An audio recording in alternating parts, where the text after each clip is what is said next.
সুপ্রিয় দর্শক, আসসালামু আলাইকুম। গরম ভাতে প্রথম পাতে যদি হয় শীতকালীন সবজি দিয়ে এরকম একটা নিরামিষ মশলাবিহীন, এটা হলে আমার তো আর কিছুই লাগে না। তার সাথে যদি হয় লাল টুকটুকে চাপা শুটকির ভর্তা, তার সাথে যদি হয় লাল শাক, পাবদা মাছের ঝোল ফুলকপি দিয়ে, তাহলে তো একবারে জমে যাবে, তাই না? আমার আজকের খাবারের তালিকায় রয়েছে এই রকম একটা নিরামিষ, তার সাথে রয়েছে কি কি চলুন সবাইকে দেখাই।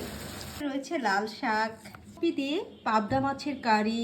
এই যে আমি এখন যেটা মাখাচ্ছি এটা হচ্ছে লাল চাপা শুটকির ভর্তা, ধোয়া ওঠা ভাত আর লাল চাপা শুটকির ভর্তা খেয়ে আপনাদেরকে রিভিউ দিচ্ছি।